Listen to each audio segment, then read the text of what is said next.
There it is. There we go. Come on. There he is. There he is right there, buddy. There he is right there. Finally. Come on. Yeah. Don't even try it. Oh, shoot. It's a chain pickerel.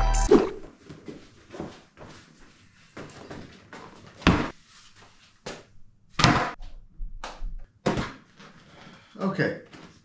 Welcome to Tim's Outdoors. Today we're going to talk about my travel bag. So I'm going to put this over to the side. I will say, when I travel, sometimes I'll go fishing, sometimes I won't. If I know I'm gonna have a lot of time, I'll take this bag. And most people are like, man, what's in it? What's in a yellow bag? And this is just a Ortlib waterproof bag. Matter of fact, back in the Marine Corps, like in the early 90s, we used to call them Willie Pete bags. I'm assuming that's for waterproof. I don't know why they didn't call it Whiskey Papa bag, since you know that's how we do it in the military. But anyway, Willie Pete bag, Ortlib. I used to ride a KTM 640, do adventure ridings. I would strap this thing on the back. My stuff would never get wet, so I repurposed it, and now I use it for fishing stuff. So let's jump into it really quick.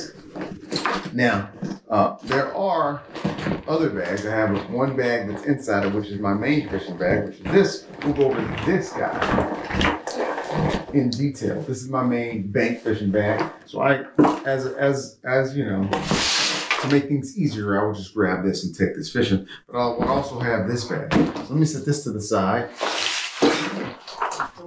We'll come back to that. We're going to talk about what I pack on a normal occasion when I go fishing. You know what? I didn't talk about my bourbon typically when I do these videos. I drink bourbon. This one here is Blue Note Uncut. I think it's like 120, yeah, 121 proof. Some of you may think that's high proof. I think 121 is right where you want to be. I can really like anything from 90 to about, you know, mid 120s. There's other folks that like that Coy Hill stuff, that 130 something, that Stag Junior stuff that's super hot. I do have Stag and all of that. I don't have Coy Hill. So if you guys have a bead on that, I do want that. But this is a store pick out of Texas, single barrel. Love it. Great stuff. Back to fishing. Okay, first up is a net. I grabbed this off of Amazon. It's probably like 15, 20 bucks. But I like this net because it allows me, it's collapsible. It's not made out of thread or rope. It's this plasticky neoprene type material. It locks in place, and that is a pretty big net. I think I have some footage of me catching a garfish, and it did its job. I was able to pull the thing out well, I was able to, if I can unloose this thing. There we go. All right, so that's pretty far. You can get out and grab them with that. It's called Rodeel, R-O-D-E-E-L. Collapse down just like this. Nice carrying bag. I really like what they did with this setup. All right, so I'll slide this to the side. I also take booties. Yes, I said booties. These are from Bass Pro. Pretty inexpensive. I don't know. I know these things were maybe like 40, 50 bucks, but they keep my feet dry. I take off my work shoes, throw them in the bag, strap these on, and I don't have to worry about my feet getting wet. Now, I use these for something else. Inside of each boot are my reels. This specific one, I think it's my heavier one. Yep. So this is a Corrado DC. Really love these reels. Very palmable. It's outfitted with, I think, 17-pound fluoro, which is a sweet spot. I guess I could put 20 on there, but 17-pound allows me to cast a larger and more mid-sized lure to get to, you know, so I can have a more versatile fishing experience. I do believe that there are specific baits you want to throw on 20-pound fluoro. This one here allows me to go places and be in sort of that mid-range. Now, I don't go to hunt for monsters. I'll just stop on the side of the road, fish, get back in. And typically I'm throwing crankbaits, jerk baits, those types of things, maybe a Texas rig. So I think 17 pounds is pretty good. I also have a spinning setup. This was a gift. Absolutely love. This is a Stratic C4 Plus. Yeah, Stratic C4 CI4 Plus. Love it. It's outfitted with a 20-pound braid, no, 15-pound braid to a 10-pound leader. So this is my, smaller crank, smaller jerk baits, wacky rig, drop shots, all of those types of things. I'll put on my spinning setup. So to be honest, I'll pull the spinning setup out most of the time before I pull my bait casting setup out, just because I can throw small weights. I have a caveat. My 6 cents Crown Royal bag. In this bag, I have a Abu Garcia Elite Max spinning setup. I think, man, don't quote me. I think this is a 10-pound braid. I'm gonna check, but typically I'll have lightweight drop shot type stuff for my Stratic. And if I'm looking for something, for example, like I was looking for tarpon, and I had traveled down to Florida, tarpon got on, broke me off. I was like, you know what, I'm gonna get something a little bit heavier, right? And I think that's what this is. This may even be 20 or 30 pound braid on this reel. Anyway, so I rarely do this, but if I know I'm going to a place where there are much larger fish and I need something with some drag that I can beat up on, I'll bring a rod like this. So this is typically normally not in my bag, but sometimes I do. Net gaiters, if there's a bunch of mosquitoes. This is in Under Armour, just standard, typical face shield net gaiters. I always do this as well. Gloves. Pretty cheap gloves from Cast King. Man, they work wonders. Skin cancer is very real, so when I'm out, I typically try to cover all of my arms. I would implore all of you guys to do that as well. Matter of fact, a couple weeks ago, AFCO had a sale. You don't have to go AFCO. There's a bunch of other brands to do things, but definitely start taking care of your skin. I typically have a hat, and it's actually upstairs in another bag packed for a trip. I typically have a boonie hat on when I'm out there as well, but cover your skin as much as you can so that you're not burning up. I'll also have things like this. Just some off to keep the mosquitoes away. There are other things that I use as well, especially when I'm on my kayak. I'll highlight those in another video. So other stuff that I have in here are soft plastic. I do have my 20-pound fluoro just in case I had to change, put on a longer leader or something for my bait caster. Now, based on where I'm going, I'll do stuff like this. I won't take stuff out of the bag. I'll grab a bunch of soft plastics. If I'm looking for crappie, 6 cents Divine swim baits, more 6 cents Divine swim baits. I'll do some paddle tail swim bait. These specific ones are from Salmo. I like these because they mimic the bait fish that are down there in Florida. So wasn't able to use these slick shads, but man, I probably should get a better picture of these because these slick shads, they just look amazing. And that tail on them is so thin when it wags. My gosh, that thing is a lot of action. Because if you were to put this beside, say, a similar size 6 cents Divine swim bait, 6 cents swim bait is a little bit more thicker bait profile than this shad. So not trying to say 6 inches, trying to mimic a shad. It's just a standard paddle tail swim bait. I think this is 3.2 paddle tail swim bait. This is 3.5. So similar lengths. The bait profiles are completely different. I was gonna fish them on what's called a flashy swimmer by Owner. Stick that swim bait on there, man. I've had amazing success. Now I'll do stuff like this as well. I'll grab jerk baits for salt water. This is a bomber. Really like this. It has the galvanized hooks. Pretty beefy bait. Man, I've also done things like break out a baby bull shad to try to mimic bait fish as well. And this is for like if I was looking for bass. Also things you have wake baits. This is a Yozuri saltwater wake bait. Man, I really like the sound of this wake bait. Does a good job as well. Then other small things. So not a bunch of stuff. I got some terminal tackle, some jig heads, but That's just stuff I threw in the bag so I can pair with, you know, different types of bait fish that I'm trying to mimic based on where I'm going in Florida. Now, that's pretty much how this bag would look. Let's get into the meat and potatoes of why we're here today. And that is basically my bank fishing bag, which doubles as my travel bag.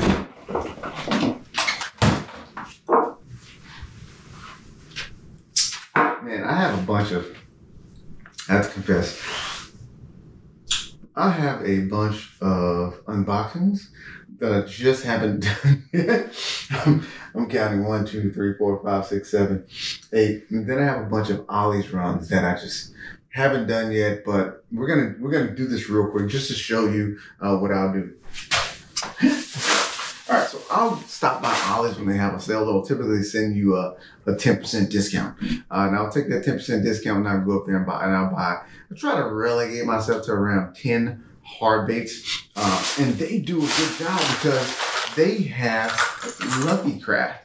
And if you know anything about Lucky Craft, they make some of the best lipless crankbaits out there. They make some of the best jerkbaits out there, outside of 6 cents and Mega Bass. And I'm telling you, sure, you know, they're $7.99 with 10% discount. You take 80 cents off that. So right around $7. Sometimes you can get them cheaper. But if you were to go buy an LV500 from any place, Tackle Warehouse, Pick Your Fish USA, Pick Your Poison, they're going to be like $13, $14, $17. And I get them for, you know, close to around $7, sometimes cheap. Interestingly enough, I bought some Zoom baits there, and I'm getting way off topic, but that's okay. I'm gonna go through this soup to nuts, but this is a color that I've never seen before. It's called a finesse worm. It's a finesse worm, but it's a red shad. So red shad worm. So just so you know, I'm gonna go through a lot of these bait hauls that I find when I go to these, we'll call them discount department stores or whatever, like Ollie's. Okay, let's get into this first, and then we'll get into the bag. So inside of this green top kind of fly fishing canister is for my 2 rods. So I have 2. One, you guys are probably gonna laugh at, and I'll talk about that one later. But this one, which I love, is a St. Croix medium heavy bait casting rod. And a lot of people are like, what? Yeah, man, I absolutely love this thing. It is, I think it's a 6.6. Let me read. It's a 6.6 medium heavy TCR 66 MHF4. So it's a 4-piece rod. Man, amazing feel. You guys know me. I absolutely love core candles. So when I saw St. Croix offer this, and it's getting away from my Dobbins and it's getting away from my Shimano rods, but I had to have this rod, and I've been packing this rod with me every single trip. Everywhere I go, I pack this bait casting rod. Now, this one here is a little bit more controversial. This is the Shakespeare Ugly Stick GX2. Again, 4-piece. I will tell you that I've caught more fish off of this thing. Oh my gosh, it will not break. It has not broken yet. Knock on wood. And I will tell you, this thing here is a straight bruiser. It's a 6.6 medium, so a little bit lighter for my spinning applications. Let's see, don't let me lie to you. Yeah, it's a USSP 664M 6.6 action. It's a medium 6 to 15 pound line. So it goes right with my 15 pound braid to 10 pound leader. This is exactly what I use. You can probably go heavier on the line based on what you're fishing for. But man, this thing here will go with me everywhere I go. It will go to Spain. It will go all of the different places. I go back to Louisiana. It will go to Texas. This thing here goes everywhere I travel. These 2 rods go everywhere I travel. Now it's a little bit of spiritual gymnastics getting everything back in here. Matter of fact, I'll do this later. But you saw me take it out. It does fit pretty easily. All right, so we'll set this here. All right, let's get into the bag. All All right, so first thing first, we'll cover the outside of the bag, then we'll jump on the inside of the bag. Pretty standard flambeau crossbody sling. That's how it fits, and this is how I walk. There's a couple issues that I need to fix with this bag, but for the most part, this thing here is good to go, and it does the job and it's going to continue doing the job up until I get that backpack from Atco. Atco makes a backpack. I'm gonna get that thing, and it's on my Christmas list. Hopefully by the end of end of this year, next year, I'll have that and be able to show it to you. Now, here's my flambeau bag. Here are a couple things on the outside, and I'll just start taking things off as we go. Fish grippers. We know what fish grippers are for. It's for grabbing big bertha by the lip, or garfish, or tarpon, or whatever you want to grab, barracuda, that may tear your hands up. Another one is this boomerang tool. It basically cuts my braid for me. It's pretty good. I do like the safety locks on it. Nips, braid, fluoro, mono, just the same. Very easy. Snap it, clip the wire, put it back on. But I also have scissors. These are made by Daiwa. I do several things with these. If I'm not doing line, if I catch crappie or catfish or whatever, and I'm harvesting those fish, I'll cut the gills so the fish can bleed out, so the meat isn't as gamey. So that's what I use these for. I do have a pair of forceps. These are typically clipped on. I do have a pair of forceps just in case I throat hook or gut hook fish, and I want that fish to live. I'll use these forceps to get down deep in there to pull that hook out. Also have a this is more of a dagger, but it's a Benchmade knife, multi-purpose. Haven't used it a lot, but if you're making a fire, you can fillet some wood, not fillet some wood, but flare some wood out. Kindling, you know what I mean? Whatever you need to start a fire, I always keep this pocket knife. And this fun fact. This thing has been with me downrange. It's been to Afghanistan and back, probably Iraq too. The last thing on the outside of my bag is this. I don't even know what you would call them, but it's from Boom Fishing. I don't know what this is about this romanticism behind getting hooked with a treble hook. So YouTubers get hooked with a treble hook. First thing to do, show pictures. Hey, I got hooked. I'm going to the hospital and pay all this money to get this hook out. I'm like, man, I'll just use these. I mean, they're like, I don't know, $10 maybe, if that. Snap the barb end of the hook off, pull it off, and then slide it back out. Yeah, I don't get this whole, hey guys, I got hooked. I'm awesome. I'm hardcore. Yeah, no, that's pretty embarrassing to me. I mean, if that's your thing, that's your thing. I'm not poo-pooing on you, even though I just poo-pooed on you. But I just don't see, man, get yourself a pair of these kind of pliers that can snap off a hook so you don't have to worry about paying those high medical bills. Do some self-aid, buddy aid, first aid while you're out there. All right, so this is where I typically keep my bait casting, or my second bait casting reel. And you guys are gonna love this reel. This reel hit the market a couple years ago, but it is the Shimano MG70 HG high gear SLX MGL. Absolutely love this thing. Very palmable. I have 12-pound fluoro on this, and this is the one where if I'm not using my spinning setup to throw jerk baits, I'll use this to throw jerk baits and some lightweight, smaller, like 1.5 crankbaits to get them out there. Absolutely love this reel. That's typically all I keep on this outside saddle. I do keep some super glue for when I'm mending soft plastics. Because if I'm out all day long and all I have is this, and you only have one bag of soft plastic, you want to be able to mend that while you're out there. And it works pretty good. Speaking of soft plastics, this little small pack here is my soft plastics bag, right? In the soft plastic bag, I have things, if I'm flipping, there's some Zoom, very cheap stuff, $1.99 from Ollie's, right? That's a Z-Crawl. More Zoom. What I typically do with Zoom, if I know I want different colors across, I'll grab the same bag, and I'll grab a few colors and throw it in the Zoom. I think this is the small speed crawl, something like that. It's all mangled, but I think this is the smallest speed crawl. Drop shot, robo worm. Man, I love me a doggone robo worm. they drive fish crazy. These are some lizards, some Kitech paddle tail swim baits, and you can see if I don't have a bag, I'll use these little Ziplocs and put them in. I don't mix soft plastics because of the different, I call them juices. The stuff that they put on the soft plastics to keep them malleable. They're different between manufacturers. For example, like elastic, you don't want to put elastic in with soft plastics because that stuff tends to meld them together.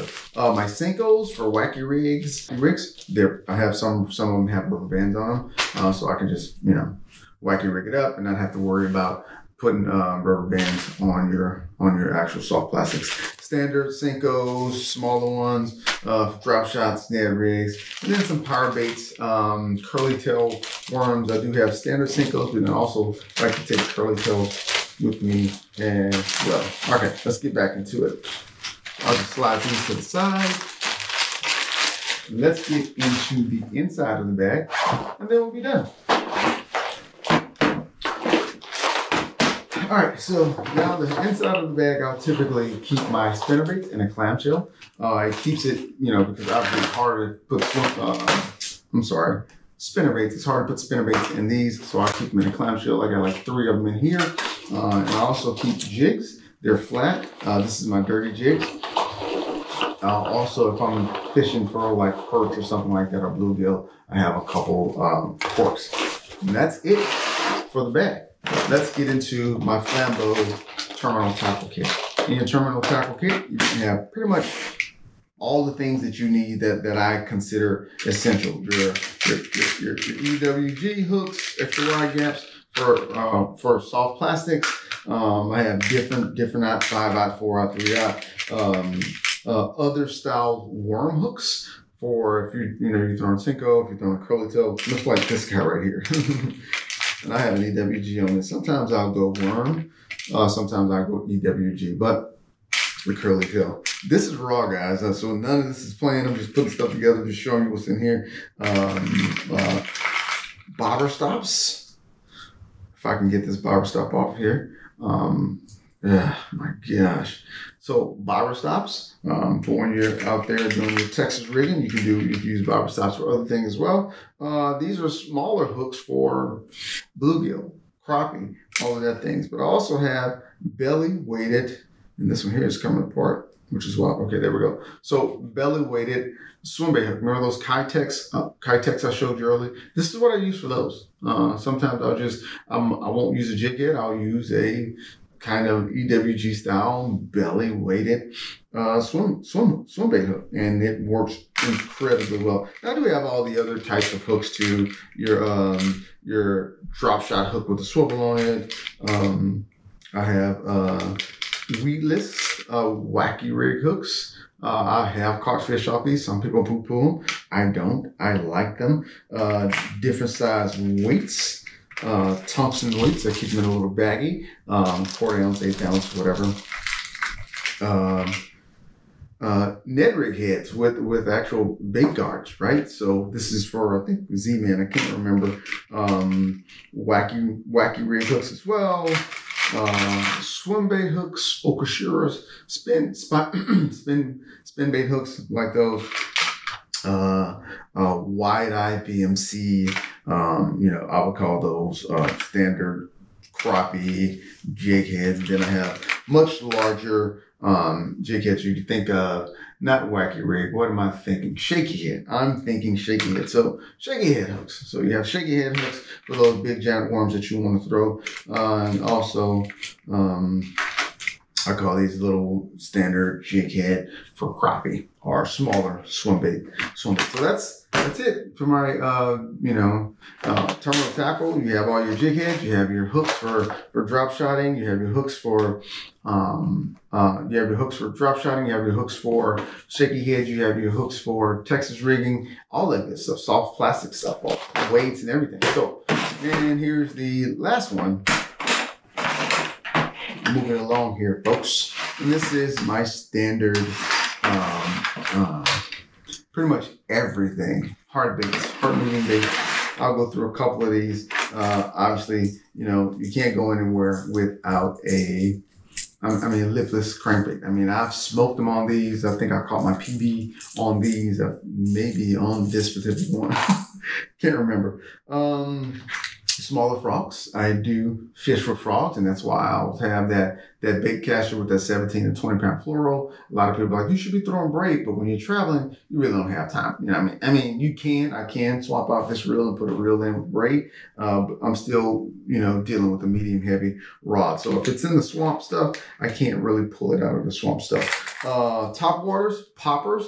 This is a Yozuri. I've smoked them on this gold Yozuri popper. I've also smoked this on this old school Excalibur one, right? I don't know why I like gold, but they've done a good job. Now, I have smoked them on bone floating walking baits.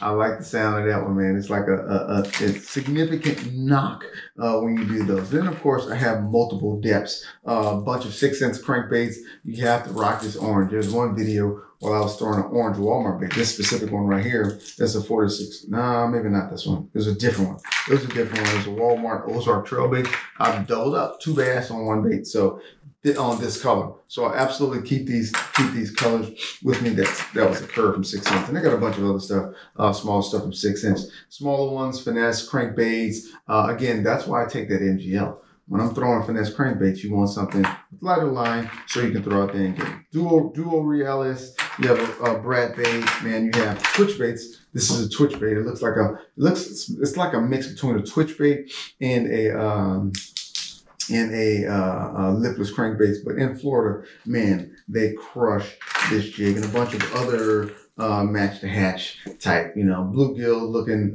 bait from 6 cents.